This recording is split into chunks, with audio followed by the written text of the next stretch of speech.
سہارا ان کے عزیز چاچا حضرت ابو طالب اور ان کی جان سے پیاری بیوی حضرت خدیجہ رضی اللہ عنہا دونوں کا انتقال ہو گیا۔ یہ دونوں شخصیتیں تھیں نبی صلی اللہ علیہ وسلم کے لیے سب سے بڑا سہارا، سب سے بڑی تسلی۔ لیکن ان کے انتقال کے بعد کیا ہوا؟ مکہ کے کافروں نے حضرت صلی اللہ علیہ وسلم پر اور زیادہ ظلم اور ستم شروع کر دیا۔ اسی لیے نبی صلی اللہ علیہ وسلم نے مکہ کے اس ظلم سے کچھ راحت کی تلاش میں نبوت کے 10ویں سال شوال کے مہینے میں طائف کا سفر کیا۔ ان کا خیال تھا شاید طائف کے لوگ ہدایت قبول کریں گے، شاید وہ اسلام کی دعوت کو اپنائیں گے، شاید وہ ہمدرد بن جائے۔ اس سفر میں ان کے ساتھ تھے ان کے آزاد کیے ہوئے غلام حضرت زید بن حارثہ رضی اللہ عنہ۔ طائف جا کر نبی صلی اللہ علیہ وسلم نے وہاں کے حاکموں سے ملاقات کی۔ وہ لوگ نبی صلی اللہ علیہ وسلم کے رشتہ دار بھی تھے۔ اس وقت طائف میں عمرو بن امیہ کے 3 بیٹے عبدو یالیل، مسعود اور حبیب حاکم تھے۔ یہ سب تھے بنو ثاقف قبیلے کے لوگ۔ رسول اللہ صلی اللہ علیہ وسلم نے انہیں اسلام کی دعوت دی، حق کو اپنانے کی پکار دی اور ان سے مدد چاہی۔ نبی صلی اللہ علیہ وسلم وہاں پورے 10 دن تک رہے، بار بار سمجھایا، پکارا شرک اور کفر کو چھوڑ دو، اللہ کی توحید کو مانو، ایمان لے آؤ۔ لیکن افسوس، تینوں نے بہت بدتمیزی اور گھمنڈ سے جواب دیا۔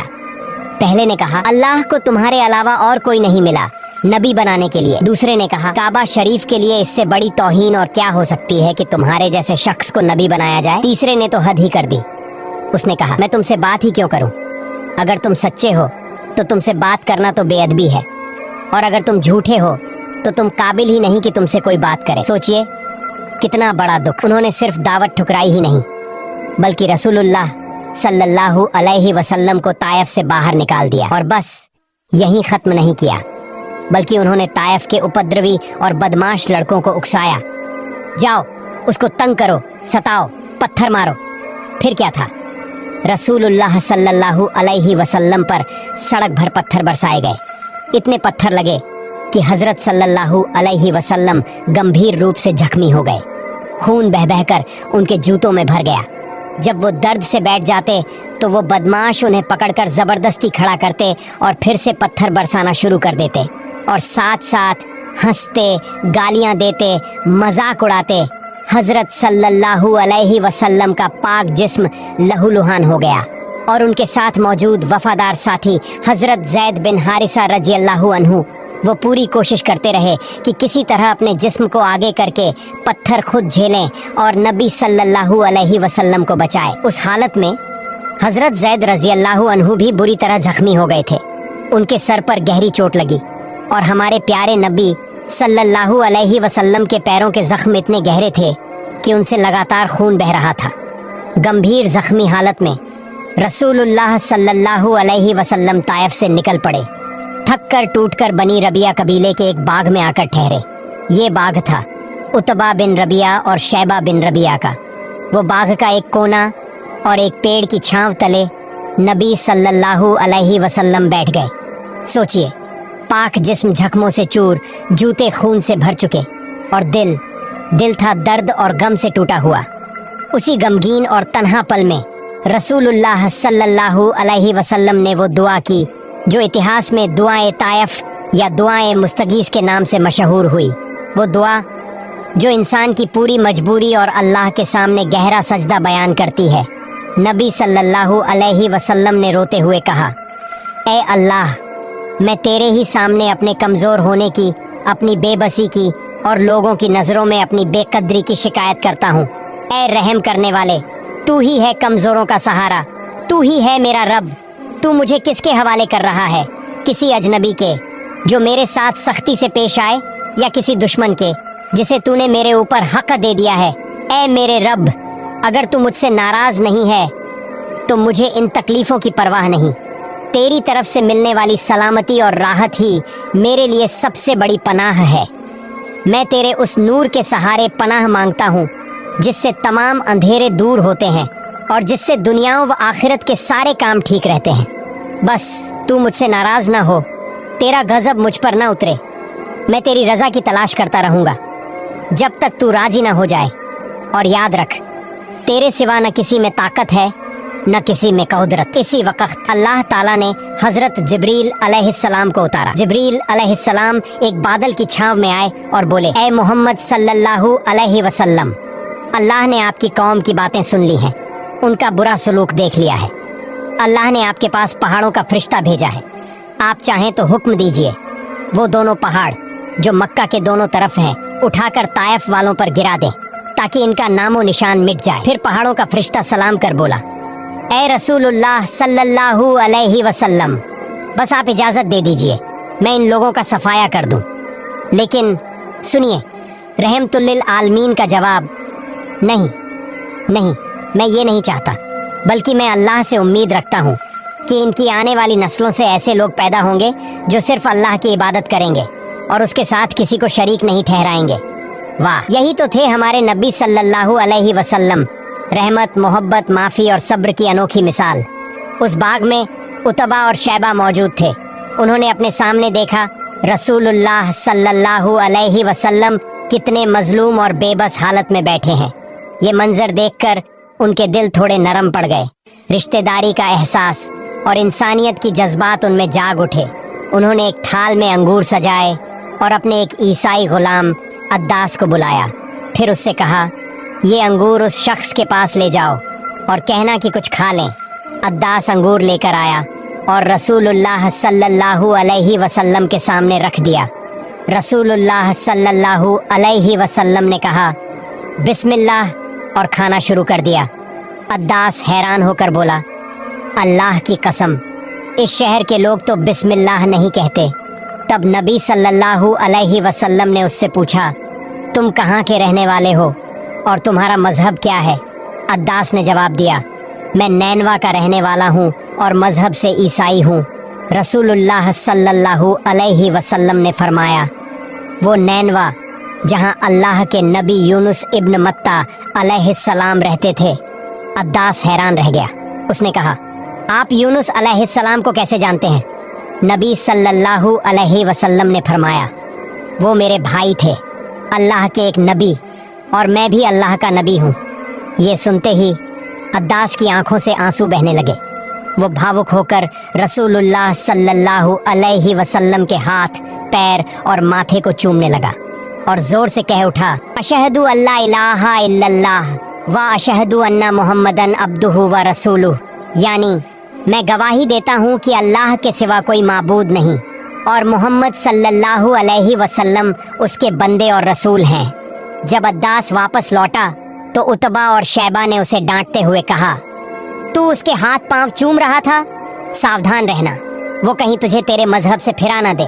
याद रख, तेरा मजहब उसके मजहब से बेहतर है। उसके बाद रसूलुल्लाह सल्लल्लाहु अलैहि वसल्लम नखला नामक जगह पर कई दिन ठहरे। एक रात जब वो नमाज में मशगूल थे, तभी नसीबीन कबीले के जिनों का एक काफिला वहां आ पहुंचा। उन्होंने कुरान की तिलावत सुनी। आयतों की आवाज़ ने उनके दिलों को हिला दिया। वो तुरंत ईमान ले आए और अपनी कौम में जाकर इस्लाम की दावत देने लगे। रसूलुल्लाह सल्लल्लाहु अलैहि वसल्लम को उस वक़्त मालूम भी न था कि उनकी तिलावत सुनकर जिन्न ईमान ले आए हैं। बाद में अल्लाह ताला ने इस वाक़े का जिक्र कुरान की सूरह अहकाफ में किया। जब रसूलुल्लाह सल्लल्लाहु अलैहि वसल्लम मक्का के करीब पहुँचे तो हज़रत ज़ैद बिन हारिसा रज़ियल्लाहु अन्हु ने कहा, या रसूल अल्लाह, आप मक्का में कैसे दाखिल होंगे? वही लोग जिन्होंने आपको निकाला था। नबी सल्लल्लाहु अलैहि वसल्लम ने जवाब दिया, ए ज़ैद, अल्लाह ज़रूर कोई न कोई रास्ता बना देगा। वो अपने दीन की हिफाजत करने वाला है, वो अपने नबी की मदद करेगा और इसमें कोई शक नहीं कि आखिरकार जीत उसी की होगी। फिर नबी सल्लल्लाहु अलैहि वसल्लम गारे हिरा के करीब पहुँचे और वहाँ से अखनस बिन शुरीकत के पास संदेश भिजवाया, क्या आप मुझे मक्का में पनाह देंगे? लेकिन अखनस ने अफसोस जताया और कहा, माफ़ कीजिए, मैं आपकी मदद नहीं कर सकता। आखिरकार रसूलुल्लाह सल्लल्लाहु अलैहि वसल्लम ने मुतिम बिन अदी को पैगाम भेजा और सुनो, मुतिम रहीमहुल्लाह ने खुशी खुशी ये पेशकश कबूल कर ली। उन्होंने अपने बेटों और पूरे कबीले के लोगों को बुलाया, सबको हथियारों से लैस किया और मक्का के दरवाजे पर खड़े होकर ऐलान किया, ऐ मक्का के लोगों, सुन लो, मैंने मोहम्मद सल्लल्लाहु अलैहि वसल्लम को अपनी पनाह में लिया है। अब कोई भी उनके साथ किसी भी तरह की छेड़छाड़ नहीं करेगा। फिर मुतिम खुद ऊंट पर सवार होकर रसूलुल्लाह सल्लल्लाहु अलैहि वसल्लम को साथ लेकर हरम शरीफ की तरफ ले गए। नबी सल्लल्लाहु अलैहि वसल्लम ने काबा में दाखिल होकर हजरे अस्वद को चूमा, तवाफ किया, 2 रकात नमाज पढ़ी और फिर अपने घर चले गए। उस पूरे वक्त मुतिम बिन अदी और उनके बेटे नबी के चारों तरफ पहरा देते रहे, पूरी तरह सुरक्षा में उन्हें रखा। और जान लो, नबी सल्लल्लाहु अलैहि वसल्लम ने मुतिम बिन अदी का ये एहसान जिंदगी भर नहीं भुलाया। उसके बाद हालात बदलने लगे। उहुद और बद्र के बाद मुसलमान अल्लाह की रहमत से काफ़ी मजबूत हो गए। वहीं कुरैश और मक्का के मुशरिक दिन ब दिन कमज़ोर पड़ने लगे। ये देखकर उनके बड़े बड़े सरदार आपस में बैठे और बोले, अब हमें पूरी ताकत झोंक देनी होगी, कोई भी कदम अधूरा नहीं रहना चाहिए, मुसलमानों का नामो निशान मिटाना होगा। उन्होंने एक ऑल आउट प्लान बनाया। तय किया गया, सारी कौमें मिलकर मुसलमानों पर हमला करेंगी और फिर सन 727 ईस्वी जनवरी महीने में सारे मुशरिक और काफिर कबीले मिलकर मदीना पर हमला करने के लिए निकल पड़े। रेगिस्तान के रास्तों से गुजरते हुए वो थक गए और कुछ देर आराम किया। ये खबर जैसे ही रसूलुल्लाह सल्लल्लाहु अलैहि वसल्लम तक पहुंची, उन्होंने फौरन अपने तमाम सहाबा को बुलाया और ऊंची आवाज में कहा, एक तरफ अरब के सारे मुशरिक एकजुट हो गए हैं और दूसरी तरफ हम कुछ गिने चुने मुसलमान। यहीं से फैसला होगा कि हक किसके साथ है और बातिल किसके साथ। सहाबा सोच में पड़ गए, इतनी बड़ी फौज से हम कैसे मुकाबला करेंगे। तभी आगे बढ़े हजरत सलमान फारसी रजी अल्लाहु अन्हु। उन्होंने अर्ज किया, या रसूल अल्लाह सल्लल्लाहु अलैहि वसल्लम, हमारे मदीने के 3 तरफ तो पहाड़ हैं, सिर्फ एक ही तरफ खुला रास्ता है। अगर हम वहाँ बड़ी खाई खोद दें तो दुश्मन सीधे हम पर हमला नहीं कर पाएंगे।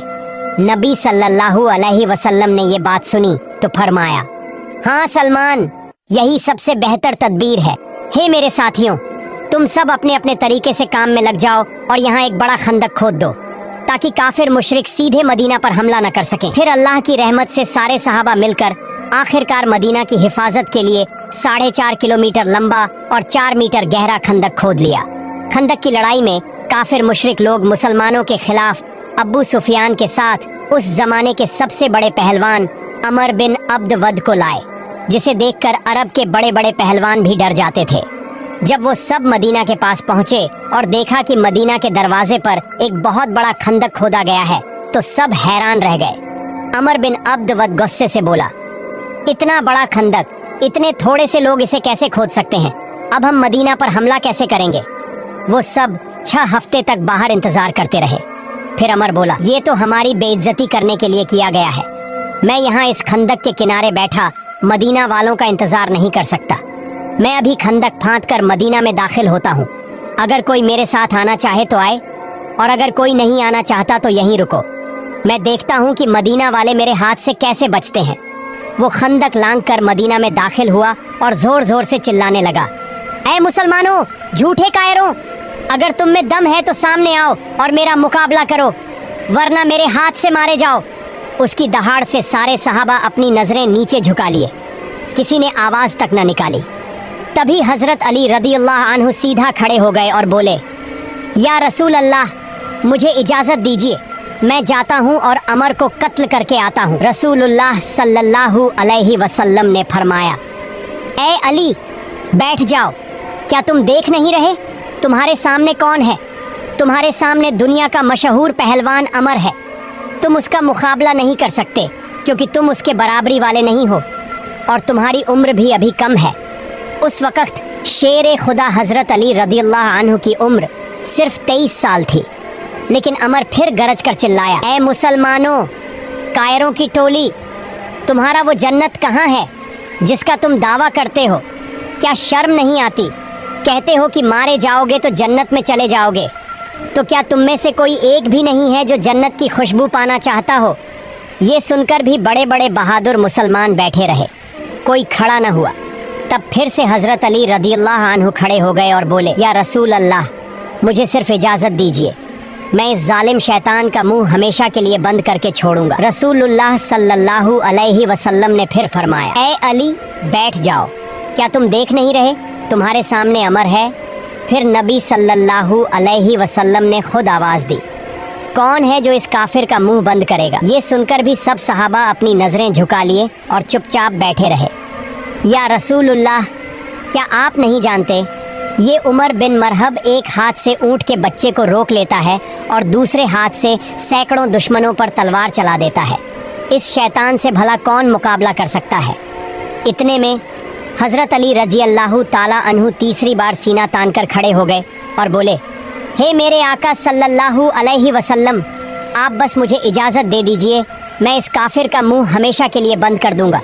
तीसरी बार सुनकर रसूलुल्लाह सल्लल्लाहु अलैहि वसल्लम ने हज़रत अली को इजाज़त दे दी और फरमाया, हे अली, मैं ये न सुनूं कि मेरा अली हार कर लौट आया है, मैं तो बस ये सुनना चाहता हूँ कि मेरा अली फतह विजय हासिल करके आया है।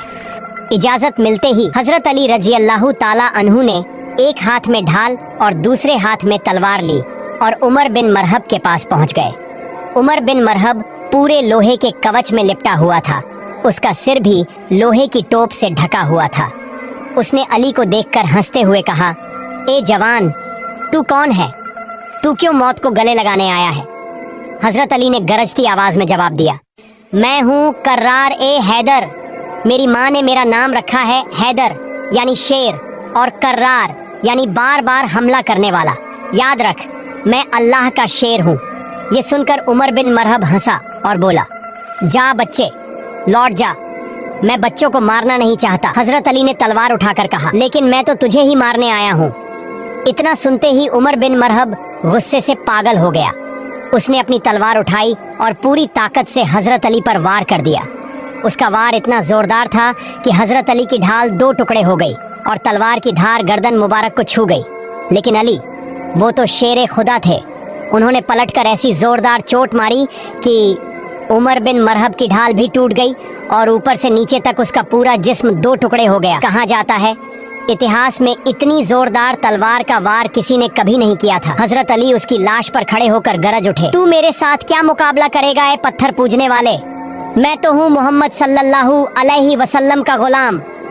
अगले दिन रसूलुल्लाह सल्लल्लाहु अलैहि वसल्लम ने सहाबा ए इकराम से फरमाया, कल मैं फतह का झंडा एक ऐसे शख्स को दूंगा जिसके हाथों में अल्लाह फतह लिख देगा। सुबह हुई, रसूलुल्लाह सल्लल्लाहु अलैहि वसल्लम ने पूछा, अली कहाँ हैं, उन्हें मेरे पास लाओ। सहाबा ने अर्ज किया, या रसूलुल्लाह सल्लल्लाहु अलैहि वसल्लम, अली की आंखों में तकलीफ है, उन्हें कुछ दिखाई नहीं दे रहा।